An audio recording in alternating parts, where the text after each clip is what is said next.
Well, hello and good evening. Welcome to tonight's talk. It's entitled Dream Kitchen Inspiration, but actually the subtitle of it is what we call Creating Kitchens with Light, Space and Laughter. It's the subtitle really, and it's about the essence and the philosophy of how we approach design and personally how we think your projects could well be approached to give you a successful outcome.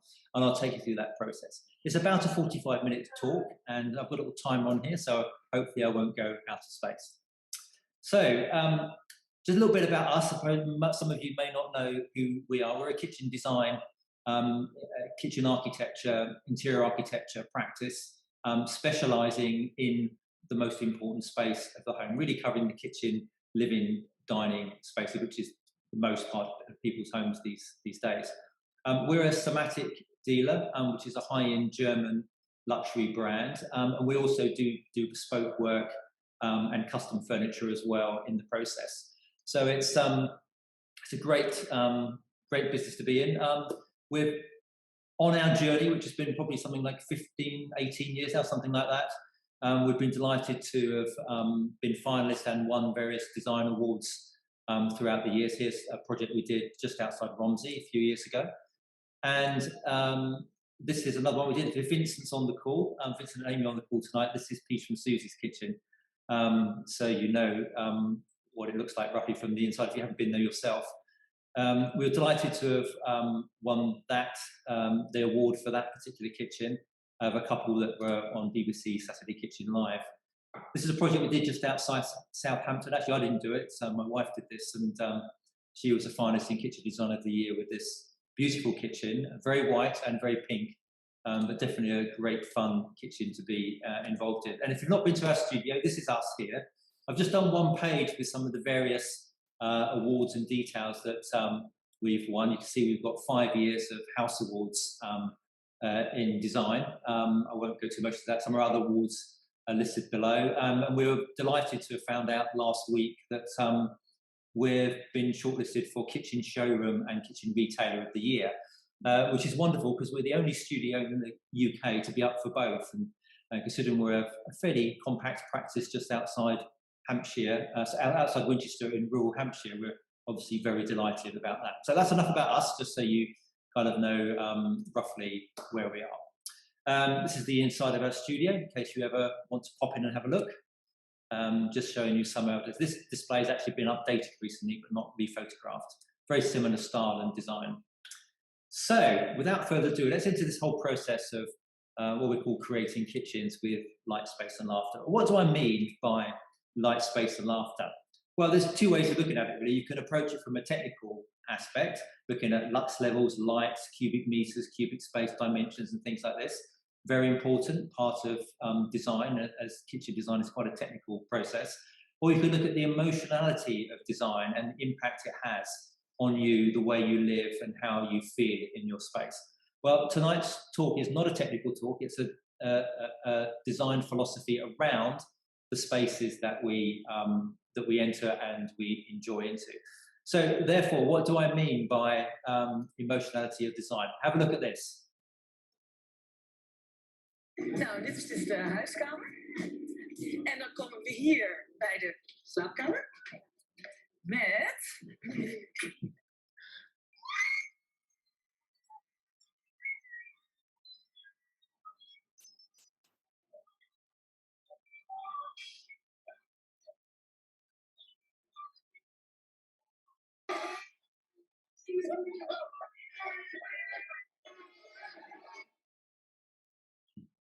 So it's a bit of fun, that whole advert for Heineken beer, a bit sexist, but it just really talks about that design can have and does have an emotional impact on us. And this is really what I want to talk a little bit about tonight. And it's interesting for me personally because when we started the business, I didn't consider that I'd be talking about this subject a few years later, but it started, I don't know if anybody who knows what this project is, a very famous architect designed this, and it's called the Art Lovers House in Glasgow. And I went into this property designed by Charles Rennie Mackintosh. If you ever get to go to Scotland, to Glasgow, please do go and see this building. It's phenomenal in its design detail and architecture, considering he's probably what you would call a prophet in the architectural world. And prophets, as you know, are probably not normally recognised in their time, but afterwards. And that's absolutely what's happened to him here. And there's a number of properties that he designed around that area. But him and his wife created some of the most beautiful, elegant, contemporary and forward-thinking properties. But it's interesting for me because as I walked into one of the rooms in his house, which has been rebuilt now as a museum, I was impacted by the sense of that space, surprisingly so. I didn't expect it. I've had great experiences in buildings and bad experiences in buildings, because I walked in, there was something different about this space. It kind of made me want to just almost lay down on the floor and just soak up the atmosphere. And I was trying to work out what he'd done in the design to make this place feel so good. And there were some really unusual and quirky aspects of the way that the design had been constructed. And it was definitely a transition point for me, because I walked out that building, I thought, there's something about design which has more impact than purely about the materials around it. And we all kind of know some of this sense, and I'll touch on this a little bit later as we come into the presentation.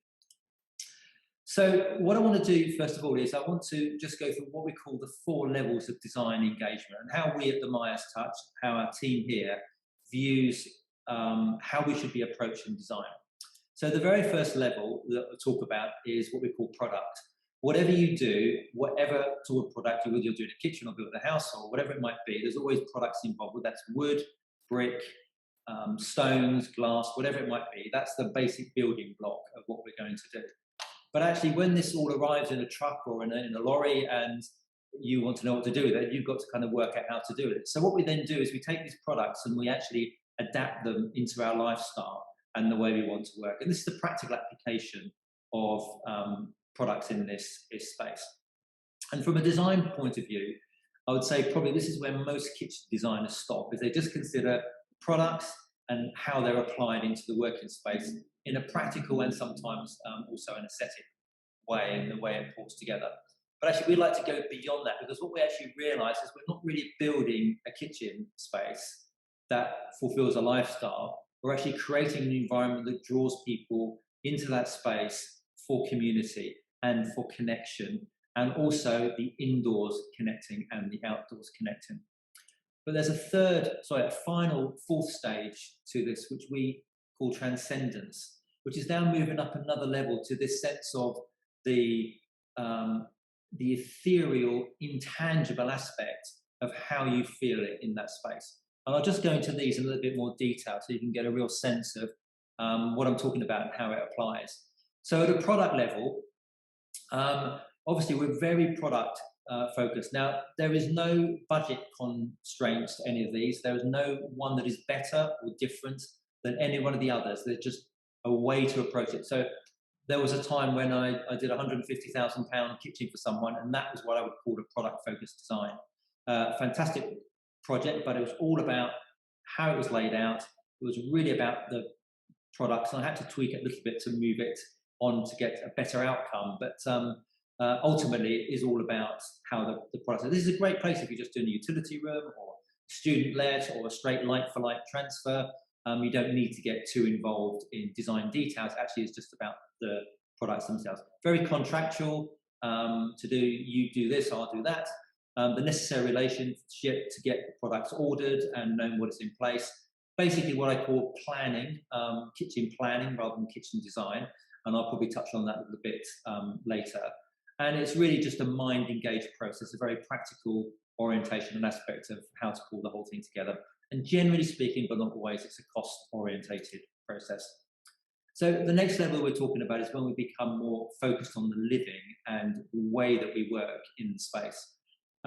Really, from our point of view, we're doing much more communication and questioning with the client, trying to dig down a little bit as you start to look at how this project is coming together and how it works for you on paper. Because once it's in place, it's very difficult to change or to replace or to move on. It gets very expensive. We don't want to be doing that. We're looking at working with the kitchen, how it physically works, the spaces, the flow, the storage, thinking through all the different things where places go. We've got one client at the moment where we're measuring their glasses, measuring the drawer, and actually mapping out and drawing for them where every single glass goes and where the plates go, so we know that it all fits and everything goes into place. That's quite a lot of work to do that, actually, but then it's a fairly costly kitchen, so we're happy to make that investment.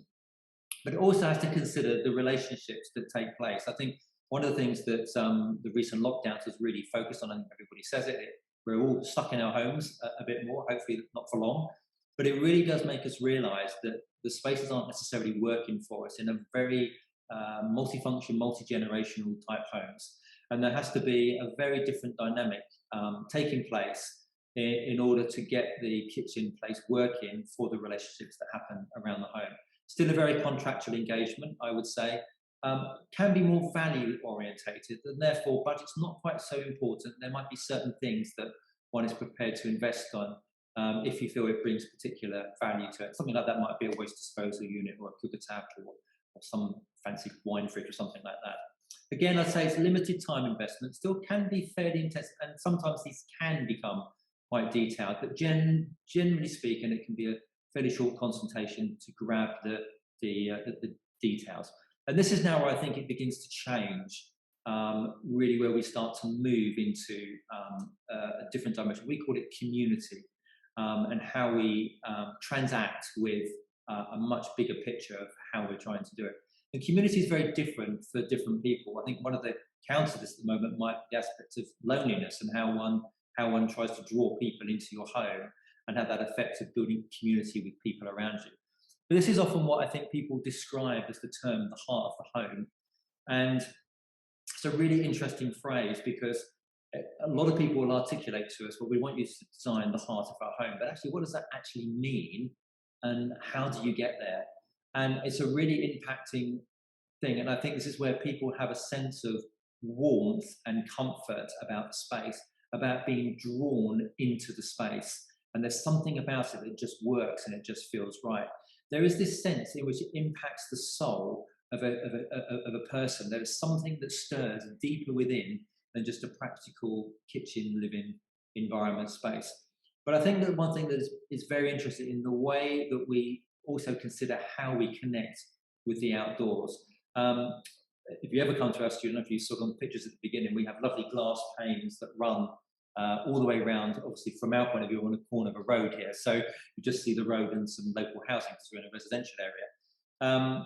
But actually people put lots of glass in because of the connecting with the outdoor. It feels much more comforting. I think we've all enjoyed the outdoors a lot more over the last year. I've never walked so much in all my life, I think. But we've definitely found this place where connecting with the outdoors does something to our soul. It energizes us, and therefore glazing in glass connected to the outdoors and really considering how the garden is connected into the kitchen, and sometimes cross-fertilizing the materials and bringing them through to be able to connect.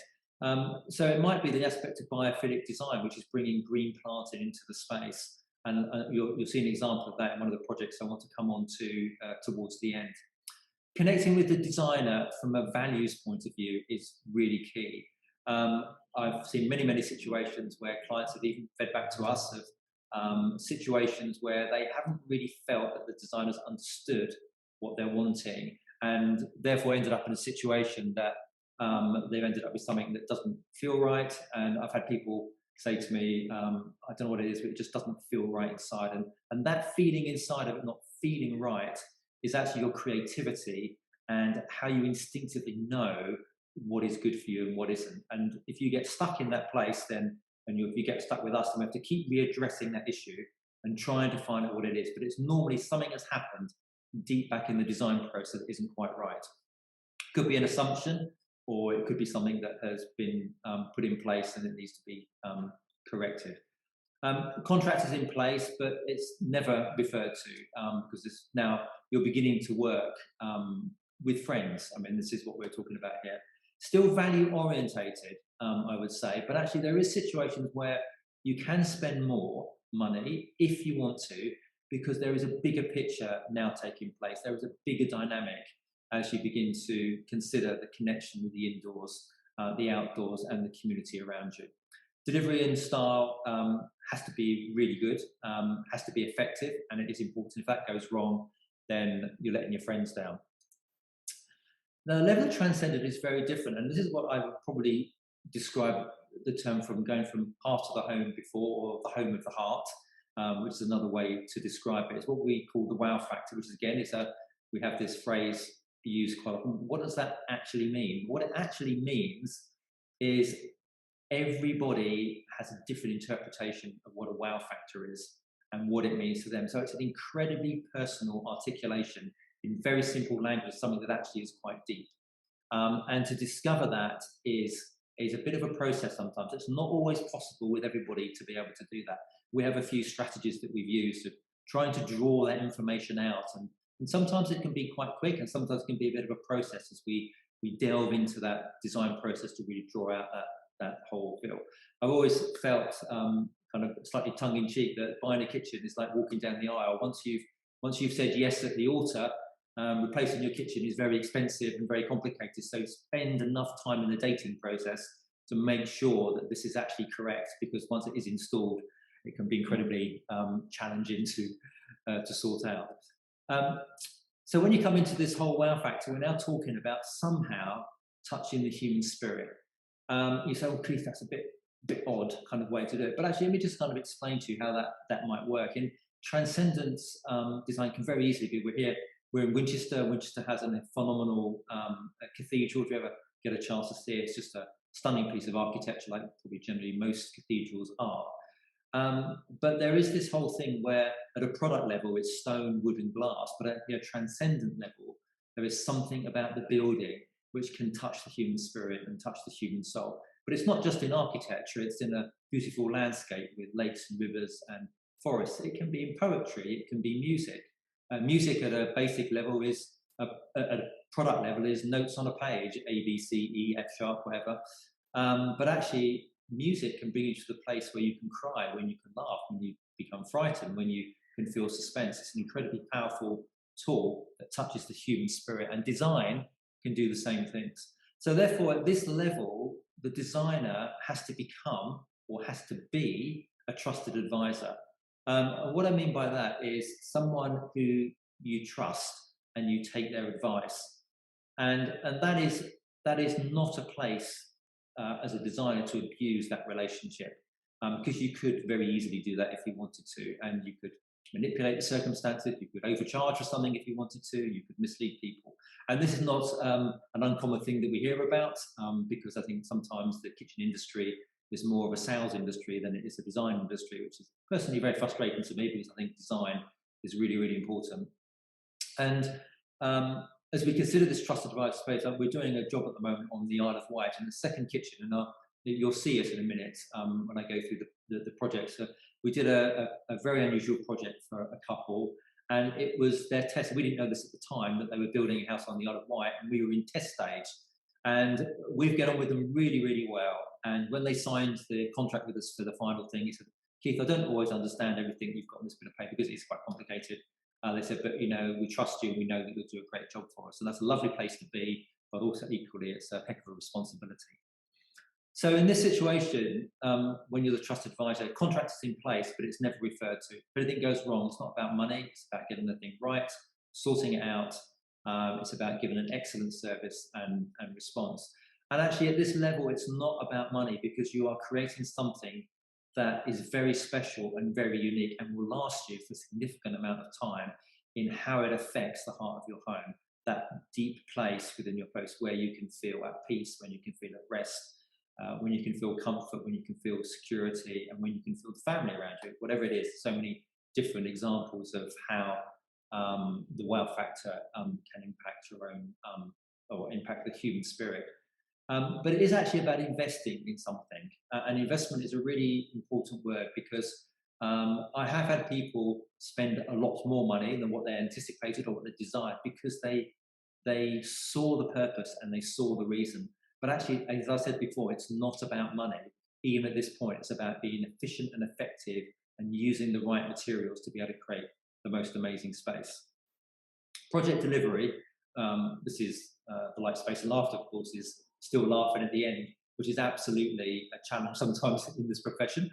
Building and construction is fraught with challenges and changes. It's not not the most sophisticated industries, compared with something like the 999 service or mission critical IT type things. But it is really important to be able to be laughing at the end. So this is what we call the 4 levels of design.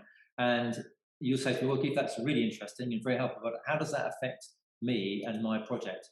Well, let me just take you through a quote, I think, first of all, that I saw some years ago at the Design Museum when I was going through the Ferrari exhibition there, and it said many people share the belief that there is a moral or an ethical component to design, and that design can be responsible for enriching our lives. I absolutely agree with that. And this is what we're talking about, enriching our lives rather than installing a kitchen.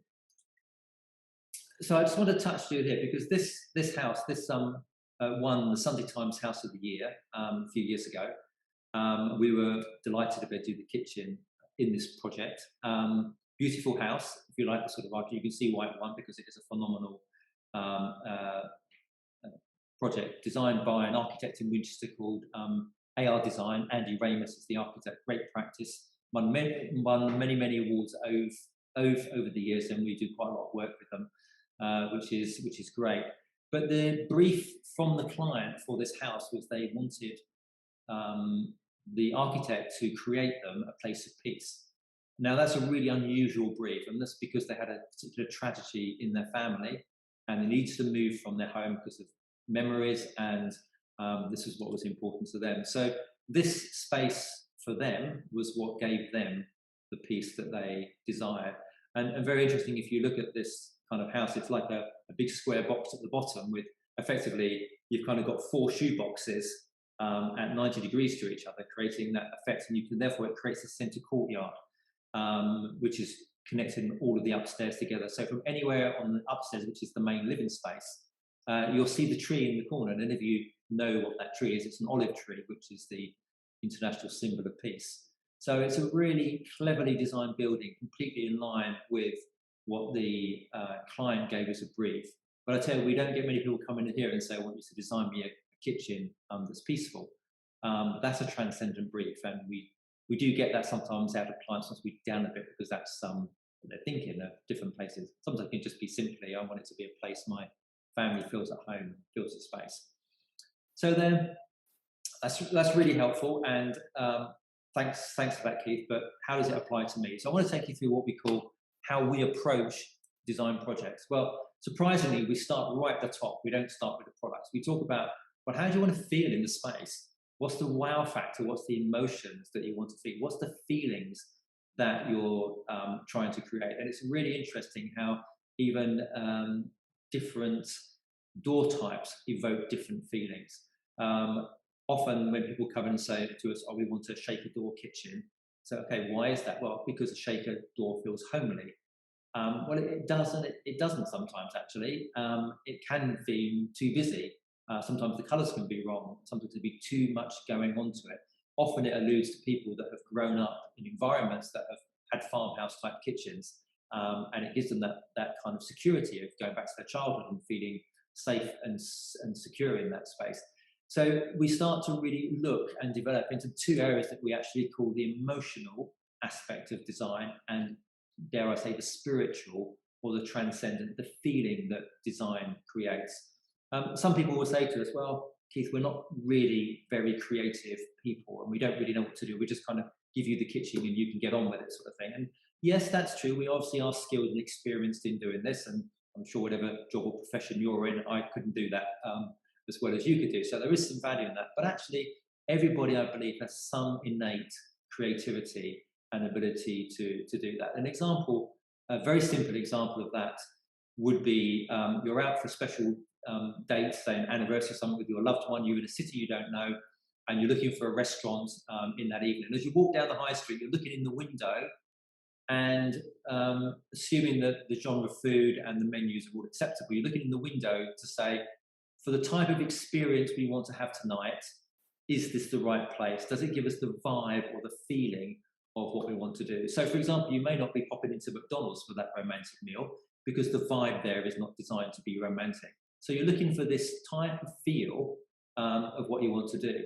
And that feel that you get into the room is basically instinctive, creative, that everybody has to some degree, and this is what we have to draw on to be able to do that. So therefore, by drawing on that, we can create a great space for you. So, okay, we've gone through this thing about how you want it to feel. The next thing is about who do you want to impact around you. And it's about how we start to reach out the impact that you want to have. So we start to do the social, which is about the reaching out of your home and how you want to draw people in. We've just done a second project for a couple in London that we did some years ago, and they have a kind of a church type group, and they have between 20 to 30 people round at that time for supper every week. And therefore, we need to be really considering the social aspect of how we draw that many people in comfortably in the space and the cooking facilities to be able to do that. But for some other people, it's just about having an intimate space for two people, or the neighbour, or an intimate friend that you want to create that sense. But it's all about who you want to impact and how gregarious you are with reaching out into community. The aspect of the environmental is now about how we reach outside, bring materials in, and how we connect with the outdoors. Often when I'm creating a project, I'm thinking about drawing the eye line and the sight as much as possible to one place to give a maximum view of length, and also, if possible, to connect out to the gardens. Not always possible because the architecture has a huge impact on how projects work and how they come together. So we've looked at how to feel, who we want to impact, and how we want to impact around about it. Then we come into how do we want to live now? And this actually now drills down to much more practical aesthetics of storage, space, materials, where everything is. There's this many common misnomers that occur in the kitchen. For example, the kitchen triangle is one of those that, well, as long as I design my kitchen with the kitchen triangle, then it's fine. Well, there is some aspects of that is true, but it doesn't have to be true. And there's other ways to approach the way that you lay a kitchen out and you affect the space that's there. This also covers, at this point here, the aesthetics and the interiors. One of the things that we include in our design work is an aspect of interior design, because the materiality of that's around you is incredibly impactful on the whole space. So we're looking at this whole thing of the practical, how it all comes together, the aspect of the relational, and the aspect of the interiors side of it. And the very last one, which fundamentally I suppose is a budget question, is about quality. And I made the point earlier that for me, design should never be about budget. Obviously, there is an aspect of budget based on the quality that you want and that you desire. And there is some, I think there's something like 35 different price groups for granite. Some of them have semi-precious stones in at the top level, and you're thousands of pounds worth of cash per square metre. And this is understandable. I know we don't do much of that. I haven't done any of that ever. But this kind of explains is where it is at. Obviously, ultimately, budget is a part of it. So the materials that we use are really intrinsic, and if you go onto my website, you'll see in our FAQ section, I did a whole series of blogs. I think we have something on our newsfeed as well about how to budget your kitchen. And that's really important. I just break it down into 5 areas of how to be able to do that. And the underlying thing, which I call professionalism, which is trying to deliver, as I talked about, laughing at the end of it with clients. And like I said, it's a tricky profession sometimes, and when things go wrong, sometimes they do go wrong. And fixing them is ultimately what it is. What we're finding at the moment is having a lot of issues with extended lead times due to COVID, due to social distancing, and obviously we've just had the Suez Canal crisis with the thing not helping with regard to just in time. So all these things are pushing out issues like appliances, where they used to be able to get them in a week or 2 weeks, some of them on 12-week lead times at the moment, which is very challenging for us and obviously for clients. So just coming back to this whole point, I think it's a fantastic quote that I saw. And those of you who don't know what Maggie's Centre is, it's basically it's a cancer hospice for those obviously with life-limiting illnesses. And this was a lady who was an attendee there, a patient, I suppose, And she just said, I just felt that the building enveloped me in love. It's bright, it's light, and the first thing you do is smile. So if you think about the environment, this is obviously a place, this is not where you want to be, but yeah, she's describing how the building is doing something to her emotionally. That is deeply powerful. If you ever get a chance to go and visit one of these centres as a visitor, hopefully, or log on their website and just look at some of the architecture, they put a lot of money into creating spaces that are exceptional. And I just wanted to touch on, this is a project we did for a general a few years ago. It says, our new and much enlarged-in kitchen, designed by Keith and Helena, which is my wife, who's listening on the other side and hopefully answering some of your chat questions, is a source of all harmony. In a 4-generational household, it fosters communication and interaction. It has also generated desire by all the family members to take time to create exceptional food in an inspiring setting. It has literally transformed the way we live.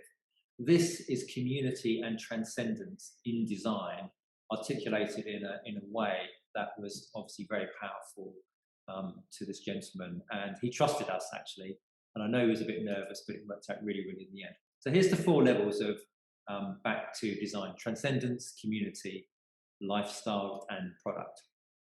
And if you're thinking about maybe there's some commonality to these things, I would actually describe that as wellness in the kitchen space. And it's an unusual thing we start talking about wellness, about creating a space which is holistic in all aspects of how it supports you, your well-being, and your human life, and making it as exciting as possible. And these are the 4 areas which I've broken it down into, where products, we're looking at great kitchens bring wellness, and that is about quality, the use of materials, things like low levels of toxins in boards, and keeping low level of using unleaded paints and all these type of things which help keep toxins down in the kitchen space.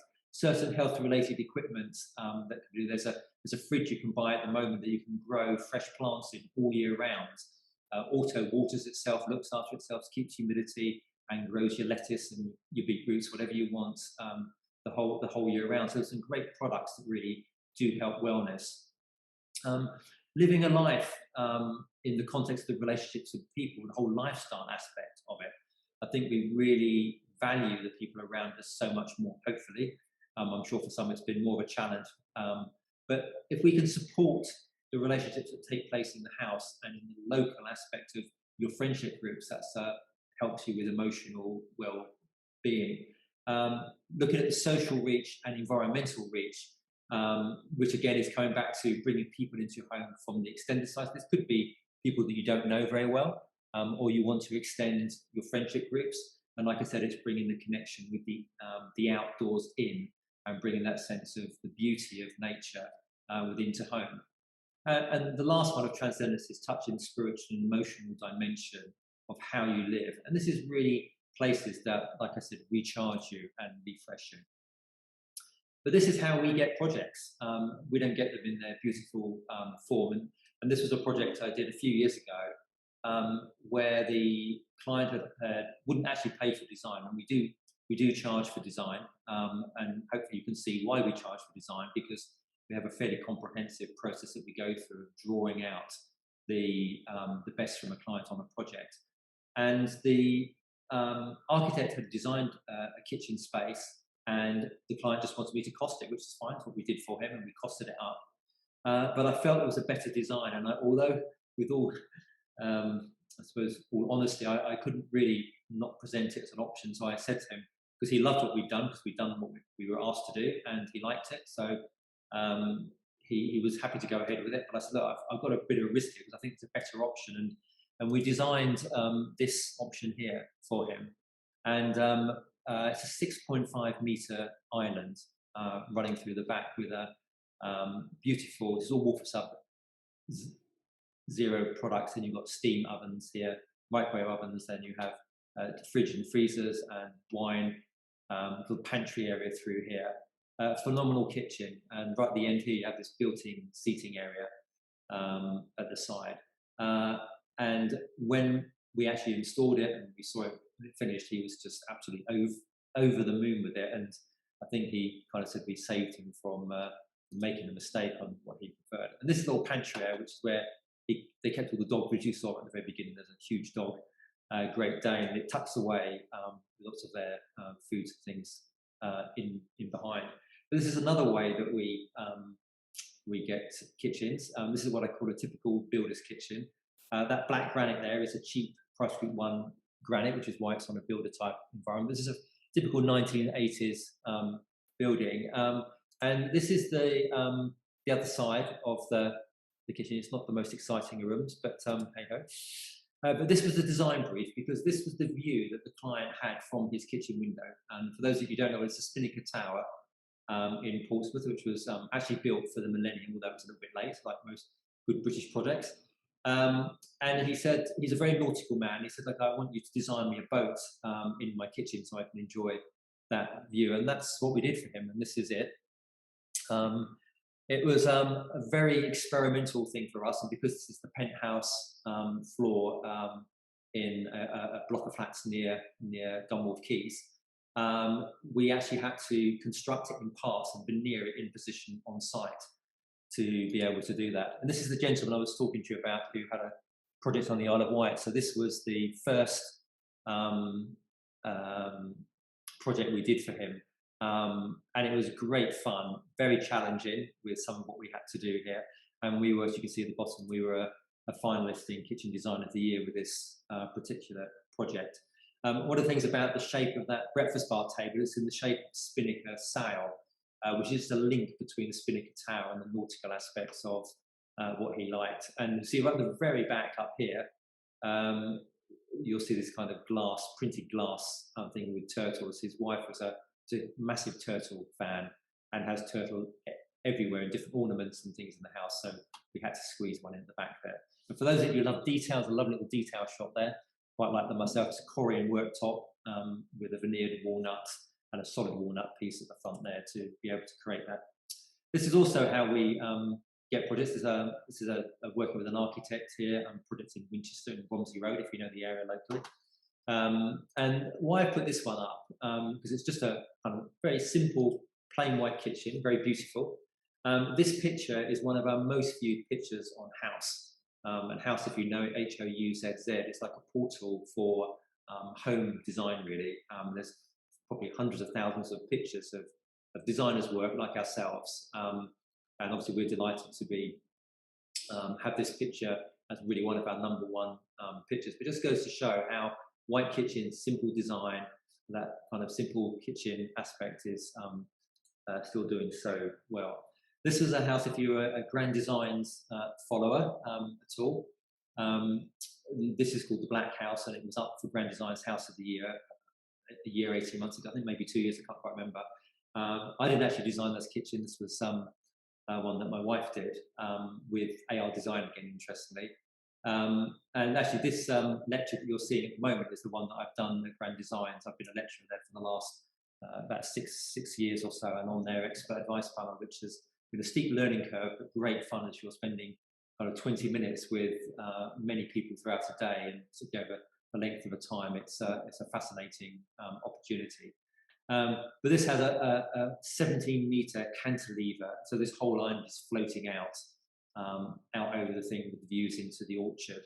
A beautiful, beautiful space of how we did it. Great project to work with the art. It's one of the most challenging projects we've done for quite a while, because the owner of the house was a structural engineer, the gentleman was a structural engineer, and the wife was a design director from Jasper Conran. So it's a very, very design-led project and very technical, which is an unusual combination, but great fun. So if you ever go back, you'll see this on TV with Kevin McLeod. Here's special aspects. I popped in this because of biophilic design. Actually, we have a little bit of it in the studio, and you can grow herbs and things, or just buy the plants from Waitrose or something, and you can pop them in there and keep them alive for a couple of weeks. In the studio here, it's too hot and they just die too quickly, so we have a cactus in there.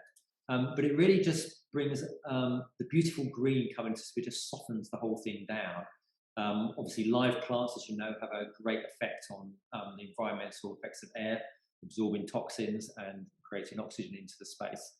This is a slightly more fashionable kitchen than what we do with this material at the back. We tend to do more timeless kitchens because the quality of the products we do, they last 20, 30 years quite successfully if you look after them. And therefore doing something that's too fashionable or too fixed like those doors is a bit more of a fashion statement, but we're very happy to do whatever the client wants. This is a project we did for a house in Ascot. It's just been sold about £4 million. Lovely project, and this is what clients see before we actually install. So this is just a visual that we've created for this particular project. And I wanted to show you, this is the house here. This is the completed project. Now this is what we call a transitional kitchen. If you look at the back, it's a shaker type door. It's not an in-frame door, but it's a shaker, what we call a plant-on door, to give you that lovely kind of soft feel of that.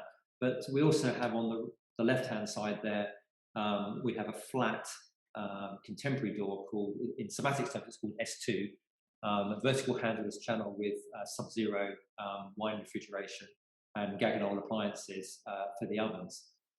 This was a great project because bringing new and old effectively together, classic styles together with contemporary styles and fusing them together. We not only did the kitchen, we also designed the ceiling, changed some of the designs that the architect had done because we needed to create that emphasis, which I think you can see looks really well. We were delighted with this to win, to see down here, we were a finalist in a global design competition that Somatic put on with all of their 350 studios worldwide, and we were down to the final 3 on that. We didn't unfortunately win, it was won by someone in America, but to be honest with you, to get to the final for doing that is fantastic.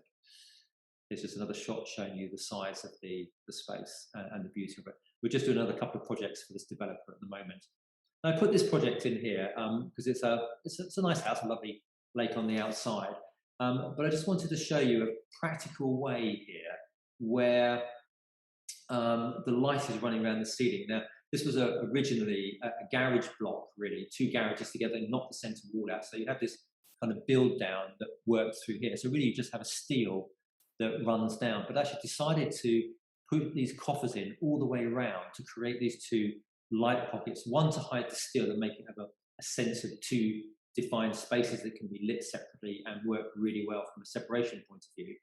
But also what it does by reflecting light on the ceiling, it gives a lift to the ceiling up, and it has a more transcendent feel to it, a greater sense of space. And I touched on this when I was talking a moment ago about how the environment in the church creates that transcendence by using height. And this is a way of kind of faking the sense of height by creating more light on the ceiling, and it works really, really well. It's just showing the other side. These are shots before the client has really moved in, so although it's useful, it does kind of lack warmth and aesthetics like pictures and comfy cheese and nice things hanging around. So talking about this is actually really strong on how we connect with the exterior of the building. To see that kind of 2 dynamics here. We didn't actually design the island in this particular situation. It was bought by the client from another house that they'd had. And the whole thing about this is connecting with the outdoors. You can see how the glazing is pulling the outdoors in, and connection with the outdoors in these glazed panels here is kind of seamless because of the frameless feel around the whole space. In this kitchen project, there was 3 internal materials, which basically was oak, stainless steel, and concrete. And they had to be color-coded and stained throughout. Quite a complicated job to do this.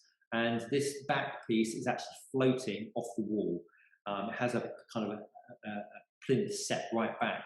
But the weight of some of these ovens and fridges on there was quite an engineering complexity to us.